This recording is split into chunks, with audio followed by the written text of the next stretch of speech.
જી આપના પ્રશ્નો રજૂ આપ અહીંયા આવી જાઓ મારી પાસે સાહેબ જરા ડિસ્ટર્બ કરે છે એટલે એમને આ બાજુ આપણે લઈ લઈએ જી શું કહેવા માંગો છો બોલો ખેડૂતોને માટે બધું જ કર્યું છે પરંતુ થોડુંક પાવર ને સિંચાઈને માટે પાવરની જરૂરિયાત છે આ નહેરોમાં જે કામ બરાબર નથી થતા એને ધ્યાન આપવાની જરૂર છે એટલે કામ તો થતા જ છે એમાં ખોટું આપણે કરવાની જરૂર નથી બીજી એક વસ્તુ કે અહીંયા જે જ્ઞાતિવાદ કે ધર્મવાદની જે વાત ચાલે પહેલો તો આપણે પ્રાઉડ લેવો જોઈએ કે હમ હિન્દુસ્તાની છે એટલે આ બધી બાબતમાં ખેંચતાણ કરવી એના કરતાં હિન્દુસ્તાનમાં જન્મ્યા છે તો આ રાષ્ટ્રને ધ્યાનમાં રાખીને આપણે નિભાવવું જોઈએ એ દરેક હિન્દુસ્તાનીની ફરજ છે બિલકુલ બિલકુલ બિલકુલ આ બાજુ પણ કેટલાક લોકો છે જી જી જી શું કહેવા માંગો છો મોરોલી સુગરમાં ખેડૂતોના 40 કરોડ રૂપિયા બાકી છે અને કેટલા વખતથી લગભગ 2015-16 થી મોરોલી સુગર બંધ પડી છે અને ભાજપના જ આગેવાનો એમાં વહીવટ કરતા છે હજી સુધી કોઈ પણ જાતનો મરોલી સુગરને કાર્યરત કરવાનો પ્રયાસ કરવામાં નથી આવ્યો ઓકે મરોલી સુગરને કેમ કાર્યરત કરવાનો પ્રયત્ન નથી કરવામાં આવ્યો એનો જવાબ લેવા માંગુ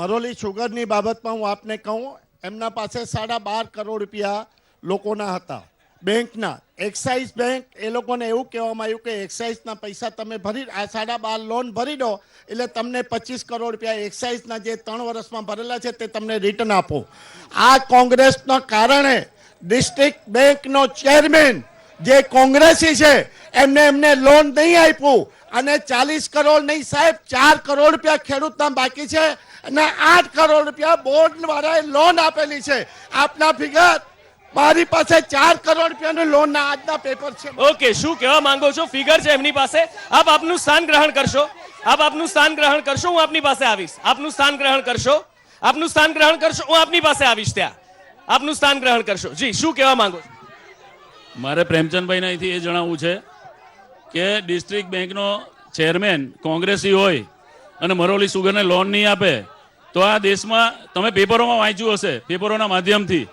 કે આ દેશના વડાપ્રધાન એ સૌથી મોટું દેવાદાર સૌથી મોટું દેવું લેવાવાળા વિશ્વના પહેલા વડાપ્રધાન છે નરેન્દ્ર મોદીના આવ્યા પછી ગુજરાતમાં આજે 2.5 લાખ કરોડ દેવું અને સેન્ટ્રલનું દેવું સૌથી વધારે છે દુનિયા મરોલી સુગરની વાત કરીએ એના ઉપર સીધા આવે પછી બીજા મુદ્દા લઈએ એને તો ગૂંચવાઈ જશે મુદ્દો ત્યારે મોદીજી આવી જે બી કોઈ સુગર મિલો કે જે બી કોઈ ફેક્ટરીઓ કે જેને જનહિત માટે ચાલુ કરવા માટે ઉપરથી સેન્ટ્રલમાંથી કોઈ સ્કીમ લાવીને નહીં કરી શકે એ વાત માનવામાં નથી આવતી પણ એ ડિસ્ટ્રિક્ટ બેંકનો ચેરમેન કોંગ્રેસી હોય તો બીજી બધી બેંકો ક્યાં નરેન્દ્રભાઈના હાથમાં જ છે ને આટલા બધા નીરવ મોદી લલિત મોદી વિજય માલ્યા બધા ભાગી ગયા તો એક લોન આને બી અપાવી દે ઓકે શું કહેવા માંગો છો આ બાબતે શું જવાબ આપવા માંગો છો આ મરોલી સુગરના જે પૈસા બાકી છે એનો એમ કે ભાજપના ચેરમેન કોંગ્રેસના ચેરમેન એમાં હું નથી પડવા માંગતો પણ એનો મૂળ જે પાયો નખાયેલો એમાં કોંગ્રેસના જ આગેવાનો હતા ને કોંગ્રેસના જ ચેરમેનો હતા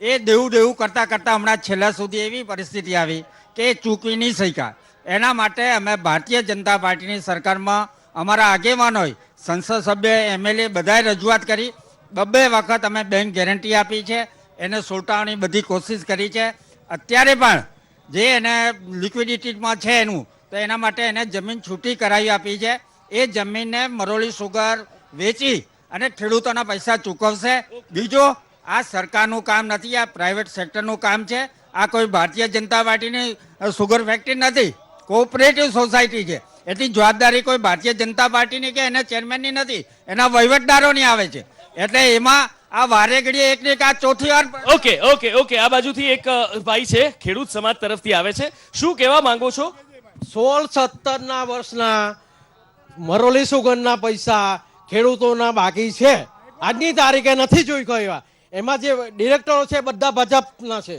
મારા પોતાના 150 ટન એડીના બાકી છે ઓકે શું કહેવા માંગો છો આનો શું જવાબ આપની પાસેથી અપેક્ષિત છે જી મેં આપને કહ્યું કે ખેડૂતના અમુક પૈસા બાકી છે જ એ લોકોને અરળ 2019માં અત્યારે એમને પરમિશન મળેલી છે જમીન વેચવાની પણ અત્યારે મંદીના કારણે અને સહકારી સોસાયટી છે એટલે એ ટોટલ ડીલિંગ વ્હાઇટની થશે બેંકમાં એટલે લોકો બેંક સાથે વાટાઘાટ ચાલુ છે આજના અમારા રિપોર્ટ ઓકે હવે અહીંયા આગળ એક મુદ્દો છે બીજો એક મુદ્દાની જો સાહેબની પાસે આપની પાસે આવું દાદા આપનો જવાબ મેં લઈ લીધો ઘણા બધા લોકો છે તમામને આવરી લઈએ આપની પાસે આવવા માંગીશું અચ્છા અહીંયા વેપાર છે ઇન્ડસ્ટ્રીઝ છે રોજગાર માટે ક્યાંક એવી વસ્તુ છે કે અહીંયા રોજગાર યુવાનોને મળે છે કે કેમ શું કેવી રીતનો માહોલ છે છેલ્લા 10 વર્ષની અંદર નવસારી કોટન મિલ બંધ થઈ એ પછી નાના પેલો નેનોનો પ્લાન્ટ ટાટાએ નાખ્યો ને અહીંયા પશ્ચિમ બંગાળમાંથી લઈને મોદીના ટાઈમમાં, ત્યારે ટાટાનો જન્મ સ્થળ નવસારી, તો એ ટાટાનો પ્લાન્ટ બંધ થઈ ગયો અને આજે મફતલાલ મિલ બંધ થઈ ગઈ. હીરા ઉદ્યોગ પર નવસારી ટકેલું હતું એ પણ પૂરું થઈ ગયું. આજે તમે જુઓ ટ્રેનની હાલત, બધી લોકલ ટ્રેનની હાલત, તો આખું નવસારી અપડાઉન વાળા પર નભે છે. બિચારા સુરત, ભરૂચ, મુંબઈ સુધી અપડાઉન કરીને ગમે તેમ કરીને નવસારીમાં લોકલ રોજગાર નથી એવી વાત એક કરવામાં આવી રહી છે. નવસારીની અંદર લોકલ રોજગાર નથી, એક યુવાનો પાસેથી જવાબ લેવા માંગીશું. લોકલમાં રોજગાર નથી, સુરત કે ભરૂચ સુધી જવું પડે છે એવો એક આક્ષેપ કરવામાં આવ્યો છે. શું કહો છો? યુપી અને બિહારથી વિજલપુરમાં વોર્ડ નંબર 3 પછી યુપી બિહારના બધા લોકો રહે છે, બરોબર છે. રોજગાર નથી તો યુપી બિહારથી આવ્યા શું કામ? કોંગ્રેસ જ્યારે બી બધાનો સાથનો વિકાસની વાત કરે છે, બધાને લઈને ચાલવાની વાત કરે છે. ત્યારે મને હિમોફિલિયા છે, હું હેન્ડીકેપ છું. હું હેન્ડીકેપ છું. નરેન્દ્ર મોદી આવ્યા પછી 2016માં એક્ટ પાસ થયો અને અમને હેન્ડીકેપમાં નાખ્યા, બરોબર છે. અને એ ઇન્જેક્શન 40,000 નું આપે છે. નરેન્દ્ર મોદીની ગવર્મેન્ટ બન્યા પછી 40,000 નું ઇન્જેક્શન ફ્રીમાં મળે છે. હું મહિનામાં 2 થી 3 લેવું છું. ઓકે, આ બાબતે શું જવાબ આપવા માંગશો? પાછળ એક સાહેબ છે, શું જવાબ આપવા માંગશો આ સવાલ? મારે તો સી.આર. પાટીલ સાહેબને કહેવું છે કે જ્યારે પણ ચૂંટાય ને, નહીં, આમાં એક ભાઈએ જે વાત કરી કે રોજગાર અહીંયા આગળ છે, સાથે જ હિમોફિલિયાની બીમારી છે, દિવ્યાંગોને ફ્રીમાં સારવાર મળતી થઈ છે, હવે પહેલા નહોતી મળતી. આ બાબતે કોઈ જવાબ? કોઈ સારવાર મળતી નથી. એમણે સી.આર. પાટીલ સાહેબ આવ્યા છે અને એમણે રોજગારી માટે જે એસએસવીબી કંપની ઊભી કરી રોજગાર માટે, તેમાં કમસે કમ 200 થી 500 માણસો કામ કરતા હતા. તે કંપની ટોટલી સોડાઈને સી.આર. પાટીલ સાહેબ રોજગાર આપવાની જગ્યા પર રોજગાર લઈ ગયા છે. હવે રોજગાર લઈ ગયા છે એવો સીધો આક્ષેપ કરવામાં આવે છે. પાછળ પણ ઘણા બધા લોકો છે, એમની સાથે વાત કરીશું. શું કહેવા માંગો? અહીંયા લગભગ 500 જેટલા નાના મોટા યુનિટો ચાલુ છે હાલમાં પણ જીઆઈડીસીમાં અને ઉદ્યોગનગરમાં. 50 થી 60 પૌવા મિલો અહીંયા સ્થાપિત થયેલી છે. ગંડેવી બિલ્લીમોરામાં જે અમારી સુગર મિલ છે એનું પણ 4 અબજનું ટર્નઓવર છે અને 10 લાખ ટન ઉપર શેરડીનું પિલાણ કરે છે. હીરા ઉદ્યોગ પણ સુરત પછી સૌથી વધારે અહીં વધારે જોબ આપતું એક સેન્ટર છે. એટલે આ લોકો બેરોજગાર કરે છે, પણ અમે એટલું સમજીએ કે કોંગ્રેસના કાર્યકર્તા છે તે નિશ્ચિતથી બેરોજગાર થઈ ગયા છે, એવું મારું માનવું. ઓકે, કોંગ્રેસના કાર્યકર્તાઓ બેરોજગાર થઈ ગયા છે એવી વાત કરવામાં આવી છે. એક ભાઈ છે, એમની પાસેથી પ્રતિક્રિયા લેવા માંગીશું. શું કહેવા? જ્યારે ભાઈ સાહેબ કહી રહ્યા છે કે કોંગ્રેસના કાર્યકર્તાઓ બેરોજગાર થયા, મોદી સાહેબે વાત કરી હતી 2014ની અંદર દર વર્ષે 2 કરોડ નોકરીઓ આપવાની, સરકારી રોજગાર આપવાની. કેટલા આપ્યા? એની જગ્યાએ રોજગારના આંકડા આપતી ઓફિસ જે હતી તે ઓફિસ આજે બંધ કરી કાઢી છે આ લોકોએ, બરાબર છે. કેમ બંધ કરવી પડી? કેમ કે એ લોકો રોજગાર આપી જ નથી શક્યા. ઓકે, આ બાજુથી જવાબ લેવા માંગીશું. શું જવાબ આપવા માંગો છો રોજગાર બાબતનો સાહેબ? રોજગાર બાબતમાં 60 વર્ષથી શું કર્યું એ લોકોએ? આ વાત કરવાની એ લોકોની એ જ નથી. ખરેખર તો આ લોકો જાણે છે કે સી.આર. પાટીલ ચૂંટાઈ ગયા છે. આ તો ફોકટનું તમે હાંજના આગિયો નીકળે ને હવારના ઓલવાઈ જાય. એ હવાર પડે એટલે ખબર પડી જશે કે અમે કાં ઓલવાઈ ગયા, કાં નિકોલાઈ ગયા. એટલે આ લોકોને એ વાત કરવાનો કોઈ અધિકાર જ નથી. ઓકે, મહિલાઓની જો વાત કરવામાં આવે, ઘણા બધા મહિલાઓ છે. બેન, આપની પાસે આવવા માંગુ છું. મહિલાઓની જો વાત કરવામાં આવે, મહિલા સુરક્ષાની વાત કરવામાં આવે તો અહીંયા નવસારીની અંદર કેવો માહોલ? મહિલા સુરક્ષાની જો હું વાત કરું તો આજે અમારા નવસારીમાં રાતે 12 વાગ્યા પણ એકલી મહિલા આવી શકે છે. કોઈ દિવસ અહીંયા ડરનો ભાવ નથી. પણ કોંગ્રેસના રાજમાં અમારે જોવામાં આવે છે કે એ લોકો મહિલાઓને ગુગડાઈને રાખે છે ને એ લોકો ડરે છે. અમારા રાજમાં એવું નથી હોતું. ઓકે, એક મહિલા છે આ બાજુ, કોઈ મહિલા, એમની પાસેથી સીધો જવાબ લઈશું. અચ્છા બેન, તમે આ બેન જે બોલી રહ્યા છે આગળ આવી જશો મારી પાસે, અહીંયા આગળ આવીને વાત કરશો. ખૂબ લાંબા હાથ કરીને આપ આક્રોશથી બોલી રહ્યા છો. આપની પ્રતિક્રિયા લઈ લઈએ, ચાલતા ચાલતા વાત કરીએ. જી બોલો. નલિયાકાંડની વાત કરીએ આપણે. નલિયાકાંડમાં ભાજપના નેતાઓ મોટા માથાઓની સંડોવણી હતી. જે આગળ આવી જાઓ, આપણે અહીંયા આવીને વાત કરીએ. અહીંયા આવીને વાત કરીએ. જી બોલો.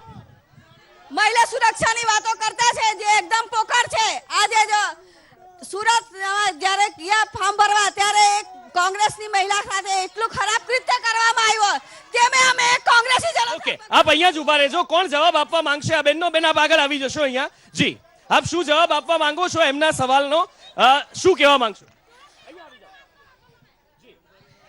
અમારા મુખ્યમંત્રી આનંદીબેન પટેલ હતા ને ત્યારે મહિલા સુરક્ષાની સમિતિ દરેક ગામમાં 10-10 મહિલાઓની સુરક્ષા સમિતિ બનાવવામાં આવી છે. આજે પોલીસ સ્ટેશનમાં મહિલાઓ જવા કતરાતા, આજે મહિલા સુરક્ષાની સમિતિ 10-10 મહિલાની ટીમ દરેક ગામમાં બનાવી છે, જેથી કરીને પ્રેમથી વાત બી કરી શકે. ઓકે, શું કહો છો? મારે બસ એટલું જ પૂછવું છે, નલિયા કાંડમાં કેમ ચુકાદો આપવામાં આવ્યો નહીં, તેને સજા કરવામાં આવ્યું નહીં. હું કોંગ્રેસ પાર્ટીની એક વાત કરું, નિર્ભયા કાંડ દિલ્હીમાં થયો સાહેબ, નિર્ભયા કાંડમાં એક આરોપીને અમે સજા આપી, તે એક ઉદાહરણ છે અમારા. તમારી સરકારમાં કેટલા બધા કાંડ થયા, અમારી સરકારમાં તો આજે સુરક્ષિત છે મહિલાઓ, દરેક મહિલાઓ સુરક્ષિત છે. ના, એ તદ્દન ખોટી વાત છે. સુરતમાં જે થયું, જે મહિલા સાથે જે ફોર્મ ભરવા ગયા ને જે અમારી કોંગ્રેસ પાર્ટીના ઉપપ્રમુખ મેઘનાબેન પટેલ સાથે ને કપિલાબેન પટેલ સાથે જે ગયા, આપણે શું જવાબ આપવા? આ કોંગ્રેસ વાળાને જુઠ્ઠાણું ફેલાવા અને બણગા ફૂંકવા સિવાય કંઈ આવડતું નથી, એટલે જુઠ્ઠાણું ફેલાવા. ઓકે, આપ બંને આપનું સ્થાન ગ્રહણ કરશો. ઘણા બધા મુદ્દાઓ છે. Thank you so much. આપનું સ્થાન ગ્રહણ કરશો. Thank you so much. ઘણા બધા મુદ્દાઓ છે. અચ્છા, એક મુદ્દો સાહેબ બીજો અત્યારે ચર્ચાઈ રહ્યો છે, મહાગઠબંધનનો મુદ્દો ચર્ચાઈ રહ્યો છે, એનડીએ વર્સિસ યુપીએ નો. શું કહેવા માંગો છો આપ? એ મહાગઠન એટલે ઠગ ગઠન છે, પેલા કહેવામાં આવે તે, એટલે એમાં કોઈ સવાલ જ નથી. એ કઈ જીતવાના છે નથી. ડિપોઝિટ બચાવવા માટે આ બધા નાટક કરવામાં આવેલા. ઓકે, શું કહેવા માંગો છો આપ મહાગઠબંધન બાબતે? ઠગબંધન કહી રહ્યા છે. પ્રેમચંદભાઈને ખબર નહીં હોય કે ભાજપ પોતે પણ 40-42 લોકોનું ગઠબંધનથી ચાલતી પાર્ટી છે. એમને ઉદ્ધવ ઠાકરે એટલી બધી વખત ગાળો આપી છે નરેન્દ્ર મોદીને, એમના સાથી પક્ષોએ એમની ટીકા કરી છે, ગડકરીએ પોતે પણ ટીકા કરી છે. નરેન્દ્ર મોદીને એની પાર્ટીના કોઈ આગેવાનો પણ ઈચ્છતા નથી, અને જે એની સામો થાય, તમે અડવાણી, કેશુભાઈ, હરેન પંડ્યા થી માંડીને આખી લાઈન જોઈ લો, એક કે એક આનંદીબેન, એ મહિલા સંગઠન મહિલાની વાત કરે છે, જે એ આનંદીબેન ની બી શું હાલત થઈ, અને સુષ્મા. ઓકે, આ બાબતનો જવાબ લેવા માંગીશું. શું કહેવા માંગો છો? સાનું બાબુ, આપે સાંભળ્યું ને સાહેબે શું કહ્યું એ? આપ શું જવાબ આપશો? ચાલ, જે પ્રમાણે વાત કરી રહ્યા છે. હા, ઓકે. દીપકભાઈ જે કીધું છે ને એ અમારું પાર્ટીનો વિષય છે, એને અમારી પાર્ટીએ નિર્ણય લેવાનો છે, એમાં કોઈ કોંગ્રેસ વાળા નિર્ણય નથી લેવાનો. બીજો, કોંગ્રેસમાં તો તાકાત જ ક્યાં છે? જ્યારે 542 સીટ છે એમાં 230 સીટ પર કોંગ્રેસ લડી રહી છે, એ તો એમને મારી ચૂક્યા છે. મારી તો વિનંતી છે કોંગ્રેસના મિત્રો અને ભાજપના મિત્રોને કે આપણા ગુજરાતના સપૂત અને ભારતના વડાપ્રધાન મોદી સાહેબને ફરીવાર પાછા વડાપ્રધાન બેસાડીએ. અને ઓકે, પૂરેપૂરી બેઠકો ઉપર પણ કોંગ્રેસ ઉમેદવાર નથી ઉભા રાખી શકતી, એવો સીધો આક્ષેપ છે. લોકસભાની ચૂંટણીમાં એવો પણ જાણે છે કે બિહારમાં જે 6 સીટમાં 2014માં એ લોકો જીતેલા, તે એ લોકોએ પાછી નિશિતને આપી દીધી. ત્યાં એ લોકોના ઉમેદવાર નથી ઊભા રાખી શક્યા. આખા દેશની અંદર દરેક રાજ્યમાં પ્રાદેશિક પક્ષોની સ્થિતિ મજબૂત હોય છે. એમાં ગઠબંધન, યસ, અમે એલાયન્સ કર્યું છે, યુપીએ 1, યુપીએ 2 અમે બનાવી. આજે એનડીએ ની અંદર બીજેપી પોતે આજની તારીખે તમે જુઓ તો લઘુમતીમાં છે. 272 એમની એકલાની નથી. 2014 પછી બધા બાય ઇલેક્શન્સ લોકસભાના ડ્રાસ્ટિકલી ભારતીય જનતા પાર્ટી હારી છે. આ સેનાની સાથે ચેડા કરનારી અને સેનાને પોતાની મોદીની સેના કહેનારી પાર્ટી છે ને, 2019માં 23મી મે ધ્વસ્ત થશે. ઓકે, ચાલો આગળ. આ બાજુથી પણ આ બાબતે પ્રતિક્રિયા લેવા માંગીશું. પાછળ પણ ઘણા બધા લોકો છે, તમામનો આપણે વારો લઈશું, તમામનો નંબર લઈશું. શું કહેવા માંગો છો સાહેબ ગઠબંધન બાબતે જે વાત થઈ રહી છે? ગઠબંધન માટેની જે વાતો થઈ છે એ ઠગબંધન છે, એ તો નિશ્ચિત વાત છે, એમાં કંઈ નથી. બીજું કોંગ્રેસના મિત્રોને મારી એક વિનંતી છે કે તમારે જે કોઈ પણ મુદ્દા ઉપર ચર્ચા કરવાનો તમામ પ્રકારનો હક અને અધિકાર તમે ગુમાવી ચૂક્યા છે. તમારે કોઈ પણ બાબતે ચર્ચા કરવાનો અધિકાર રહેતો જ નથી. મિત્રો, સુરક્ષાની બાબતો, તો સુરક્ષાની અંદર તમારી પાસે અમારી સેનાના, આ ભારતીય સેનાના 1986 થી માંગ હતી કે અમને 1 રેન્ક 1 પેન્શન આપવામાં આવે, પરંતુ અમારે 2016ની અંદર પ્રધાનમંત્રી નરેન્દ્રભાઈ મોદીએ 1 રેન્ક 1 પેન્શન આપ્યું. ઓકે, 1 રેન્ક 1 પેન્શન ની વાત નીકળી છે. આ બાજુ કોંગ્રેસ પાર્ટીમાંથી કોણ જવાબ આપવા માંગશે 1 રેન્ક 1 પેન્શન બાબતે? 1 રેન્ક 1 પેન્શન પહેલા એમણે જે ખાસ કીધું કે આ કોંગ્રેસને કોઈ અધિકાર નથી. વિરોધ પક્ષને સવાલ પૂછવાનો અધિકાર હોય. વિરોધ પક્ષ જ્યારે સવાલ પૂછે ને તો શાસક પક્ષ સામા સવાલ કરે કોંગ્રેસે શું કર્યું 8 વર્ષ અલા ભાઈ હમણાં તમારું રાજ છે એ લોકો ભૂલી જાય એ લોકોને પેલું વિરોધ પક્ષની 60 વર્ષ ઓકે આ બાજુ આપની પાસે પણ આવું સાહેબ આપની તો ઘણી બધી અને આપણે તો ઘણા બધા સજેશન પણ બીજા બધાને આપી દીધા છે દરેકનો વારો લઈએ અહીંયા એક બેન છે એમની પાસે વાત કરવા માંગીશું જી સાહેબ એ લોકો ગઠબંધનની બહુ વાત કરે છે ક્યારના કહે છે કે ગાંધી પરિવારે બહુ ત્યાગ આપ્યો છે દેશ માટે બહુ બલિદાન આપ્યા છે એક પણ જાતિમાં લગ્ન નથી એ લોકોના ઘરમાં જે પણ કોઈ જાતિ છે બધી બીજી જાતિ છે ગઠબંધન દેશ માટે કરવા નીકળે છે ને કદાચ રાહુલ ગાંધીનું કરાઈ આપે ને એ પણ એ લોકોના માટે બહુ મોટી વાત છે એટલે એ લોકોને એ કહેવું કે પહેલા તો એક જાતિમાં હોદીને વહુ લાવે ગાંધી પરિવારની પછી ગાંધી પરિવારની વાત કરે ઓકે આ મુદ્દો જે છે આ મુદ્દો મને લાગે છે કે જી આ મુદ્દે જવાબ આપવા માંગશો આપ શું કહેવા માંગશો ગાંધી પરિવારની વાત કરું તો કદાચ બહેનોને એ તો ઠીક પણ અહીંયા બેસેલા જેટલા છે ને ભાજપના મિત્રો મારા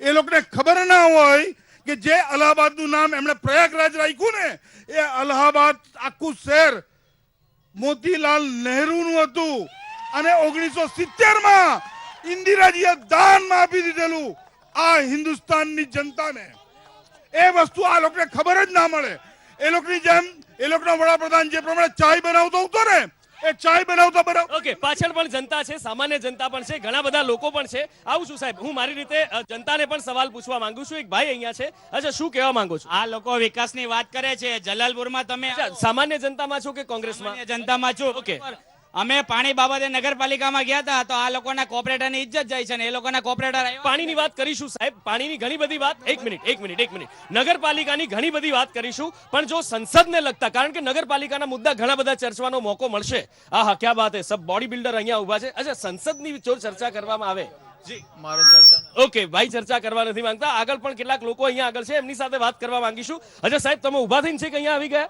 જી જી શું કહેવા માંગો છો એક યુવા છે એમની સાથે વાત કરીએ મારે ભાજપના મિત્રોને ખાસ પૂછવું છે બેરોજગાર તરીકે કે 10 વર્ષથી એમના સાંસદ છે CR પાટીલ અને અહીંયા GIDCમાં 10 વર્ષમાં એક પણ કંપની એમના દ્વારા જો લાવવામાં આવી હોય તો એમને પૂછી જુઓ ઓકે 10 વર્ષમાં કેટલી કંપની લાવવામાં આવી એનો જવાબ લેવા માટે અત્યારે હું આપની પાસે આવું છું શું કહેવા માંગુ છું એમને ચીખલી તાલુકામાં સબસિડી ચાલુ છે એટલે એ પણ આપણા ડિસ્ટ્રિક્ટમાં આવે છે સાહેબ એટલે એ ચીખલી અને નવસારી બેઉ ભેગું જ છે એટલે એમાં પણ ઇન્ડસ્ટ્રીઝ આવી છે નવસારીમાં ઇન્ડસ્ટ્રીઝની વાત કરું તો એ 110 કરોડ રૂપિયાનો અત્યારે દાંડીનો જે કાર્ય છે એ ઓનલી ફોર CR પાટીલ સાહેબ ઊભા કરી શક્યા છે જેમાં 1000 1500 માણસો કામ કરતા હતા એ લોકોને દેખાતું નથી મનમોહનસિંહ સોનિયાબેન અને બધા જ આવી ગયેલા કોંગ્રેસના ત્યારે વચન આપેલું કે અમે દાંડીથી જે નમક આંદોલન થયું સાબરમતી સુધી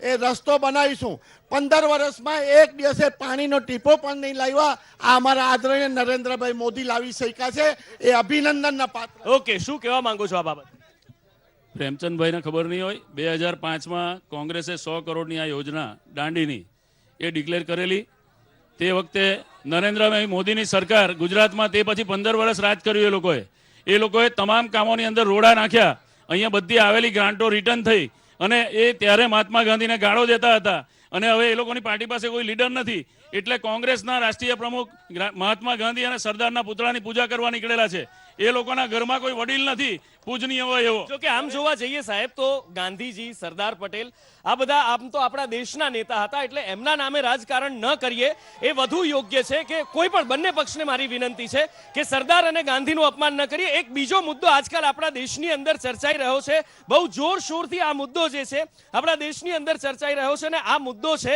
રામ મંદિરનો મુદ્દો છે રામ મંદિરના મુદ્દે શું કહેવા માંગશો ભાઈ તિલક લગાવીને બેઠા છે એમનાથી શરૂઆત કરીએ રામ મંદિર એ હિન્દુ ધર્મની આસ્થાનું પ્રતીક છે અને મને પૂર્ણ વિશ્વાસ છે ભારતીય જનતા પાર્ટી અને નરેન્દ્ર મોદીની સરકાર હિન્દુનું અમારું આસ્થાનું પ્રતીક એવું રામ મંદિર બનાવશે ઓકે રામ મંદિર બનાવશે એવો વિશ્વાસ વ્યક્ત કરવામાં આવ્યો છે શું કહેવા માંગો છો જી આવું છું સાહેબ આપની પાસે આવું છું જી એક દાદા છે એમની પાસે વાત કરવા માંગીશું રામ મંદિર બાબતે કઈ કહેવા માંગો 2014ની અંદર રામ મંદિરની વાત કરી પણ ભાજપનું દિલ્હીમાં કરોડો રૂપિયાનું કાર્યાલય બનાવ્યું રામ મંદિર નથી બનાવ્યું ગંગાના નામે વોટ લીધા પણ ગંગા આજે પણ શુદ્ધિકરણ લાવી શક્યા નથી ગાયના નામે મત લીધા પણ આ લોકોના શાસનમાં સૌથી વધારે ગાયના માંસની નિકાસ થઈ છે અને ભારત પહેલા નંબરનો ગાયના માંસની નિકાસ કરતો દેશ બન્યો છે. ઓકે, બહુ જ ગંભીર આક્ષેપો લગાડવામાં આવ્યા છે.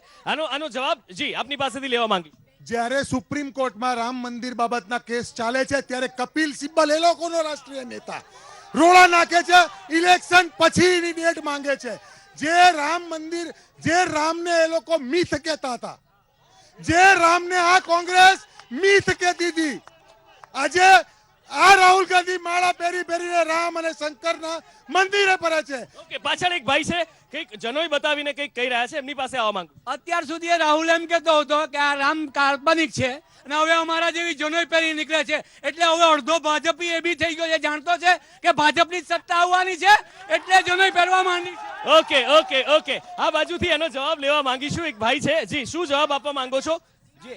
રામ મંદિરના તાળા પૂજા કરવા માટે રાજીવ ગાંધીએ ખોલાવ્યા હતા, બરાબર? એ જ રામ મંદિર ઉપર એ જ રામ મંદિર તોડવાનું કામ કોને કર્યું? આ ભાજપના અડવાણીએ કરેલું છે રામ મંદિર તોડવાનું. ઓકે, શું કહેવા માંગો છો રામ મંદિર મુદ્દે? જી, રામ મંદિર તો બરાબર, હું રોજગારની વાત. રામ મંદિર મુદ્દે કોણ વાત કરવા માંગે છે? જી આપની પાસે આવું છું.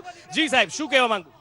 જે મારા કોંગ્રેસના મિત્રો રામ મંદિરની વાત કરે છે, એમને જે ન્યાય આપવાની અત્યારે વાત છે, એમને જે ન્યાય આપવાનું જે સંકલ્પ પત્ર, જે અમારા ભાજપનું સંકલ્પ પત્ર છે, કોંગ્રેસ ન્યાય આપણ, એ ન્યાય આપવાની વાતમાં બી રામ મંદિરનો મુદ્દો હોય તો અત્યારે હું કોંગ્રેસનો ખેસ પહેરી લઉં. એમને કહો તમે કે તમે આટલું તો કરો ખાલી. ઓકે, કોણ જવાબ આપવા માંગશે આ બાબતનો? સાહેબ છે કે એમની પાસે? આપનો સાહેબ, મેં 3 વાર નંબર લઈ લીધો. જી, હું ભારતીય જનતા પાર્ટીના મિત્રોને કહેવા માંગુ છું, વાજપેયીજીની સરકાર બની ત્યારે એમણે રામના મંદિરના નામે મત માંગ્યા હતા. ફરીવાર મોદી સાહેબની 2014માં સરકાર બની ત્યારે પણ રામના નામે મત માંગ્યા હતા. ફરીવાર એમનું જે જુમલા પત્ર આવ્યું છે એમાં પણ રામના નામે મત માંગ્યા છે. આજે રામનવમી છે, કશો પણ એમને રામ મંદિરની ઈંટ પણ મૂકી નથી. ત્યારે હું કહું છું કે આજે રામનવમીના દિવસે હું કહું છું કે આ ભારતીય જનતા પાર્ટીએ જે ભગવો ખેસ પહેર્યો છે એ રાવણે જેવી રીતે માતા સીતા સાથે છળ કપટ કર્યું હતું એવી રીતે. ઓકે, આ બાજુથી પાછળથી એક ભાઈ એનો જવાબ આપવા માંગે છે. એનો જવાબ ચોક્કસથી આપની પાસેથી લેવા માંગીશ. હું ખૂબ ઝડપથી આપની પાસે આવી રહ્યો છું. જી હા, શું જવાબ આપવા માંગો છો? જે ભાઈએ કહ્યું એનો. સૌપ્રથમ તો જય હિન્દ કેવું. હવે આ લોકો એમ કે રામ મંદિરની વાત કરે, બરાબર? એ લોકો આટલા વર્ષોમાં ગરીબી હટાવો કરાવો, કોઈ દિવસ રામ મંદિરનો ઉલ્લેખ કેમ નહીં કર્યો? એટલું જ હોય તો રામ મંદિરનો ઉલ્લેખ નહીં કર્યો. ને પાર્થભાઈને કેવું છે મારે ખાસ કરીને કે બાબરી મસ્જિદ તોડવામાં આવેલી, રામ મંદિર નથી તોડ્યું. આટલું કહેવા એ લોકોને કેવું કે પપ્પુની જેવું પેલા શું કહેવા માંગો છો? એક ભાઈ ને રાષ્ટ્રવાદની વાત કરવા જ્યારે કોંગ્રેસના મિત્રએ હમણાં જ કીધું, કોંગ્રેસના પ્રવક્તા જે રાષ્ટ્રવાદની વાત કરે છે, તો હું એમને કહું છું કે જ્યારે જેએનયુમાં કેટલાક તત્વો દ્વારા નારા લગાવવામાં આવ્યા હતા કે ભારત તેરે ટુકડે હોંગે, ત્યારે એમની જ પાર્ટીના રાષ્ટ્રીય અધ્યક્ષ, અમે યુવા તરીકે જોયું છે ત્યારે એમની પાર્ટીના રાષ્ટ્રીય અધ્યક્ષ ગયા હતા અને એમની સામે આંદોલનમાં બેઠા હતા. એ આ જ કોંગ્રેસ. ઓકે, પ્રવક્તા પાસેથી આનો સીધો જવાબ માંગી રહ્યા છે. બિલકુલ, અને પ્રવક્તા પણ છે, એ જવાબ આપવા માટે તૈયાર છે. આપની પાસેથી આનો સીધો જવાબ લેવા માંગીશું. જી હા, શું કહેવા માંગો છો? આમાં તકલીફ શું છે કે ફેક્ટ હોય ને, સત્ય, એનો અભ્યાસ નથી આ લોકોનો. કનૈયા કુમારનો જવાહરલાલ નહેરુ યુનિવર્સિટીનો એપિસોડ, એની અંદર 2 વર્ષ સુધી દિલ્હી પોલીસ ચાર્જશીટ નથી કરી શકી. આ લોકોને ખબર જ નથી કે કયા મુદ્દા ઉપર કઈ રીતે જવાબ અપાય. જેએનયુ એપિસોડમાં કનૈયા કુમાર કે જે ત્યાંનો સ્કોલર્સ ડોક્ટરેટ ડિગ્રીનો પીએચડીનો ઉમેદવાર છે, એની હાજરીની અંદર આ લોકોએ આરોપ મૂક્યો કે દેશ તેરે ટુકડે હો જાયેંગે. એ ચાર્જશીટ કોઈ મળ્યું જ નથી હજુ. ઓકે, શું જવાબ આપવા માંગો છો? સમયનો અભાવ છે, ખૂબ ટૂંકમાં.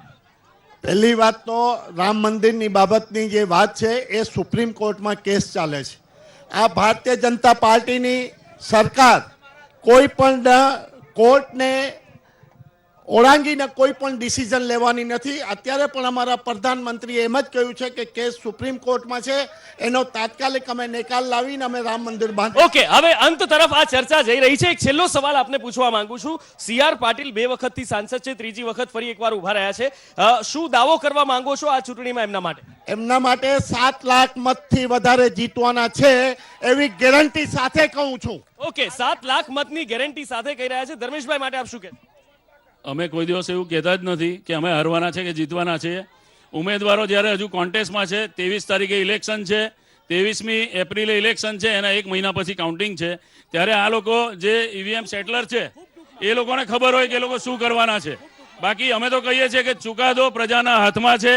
જે ચુકાદો આવશે તેને કોંગ્રેસ સર્વમાન્ય ગણી અને માથે ચડાવશે. ઓકે, કોંગ્રેસ ચુકાદો માન્ય રહેશે એવું કહી રહી છે. બીજી તરફ 7 લાખની લીડના દાવા કરી રહ્યા છે. સમયના બંધનમાં આપણે બંધાયેલા છીએ, માટે આ જે ચર્ચા છે એને અહીંયા આપણે પૂરી કરવા તરફ આગળ જઈ રહ્યા છીએ. પણ એ પહેલા બીઆર ફાર્મ્સ છે નવસારીની અંદર, એમનો અમે ખૂબ ખૂબ આભાર માનવા માંગીએ છીએ કે અહીંયા આગળ સંસદ માટે અમને આ ગ્રાઉન્ડ તેમના દ્વારા આપવામાં આવ્યું. સાથે જ આ જે ભૂમિ છે, આ સત્યાગ્રહ માટે, દેશની આઝાદી માટે ખૂબ મહત્વની આ ભૂમિ રહી છે.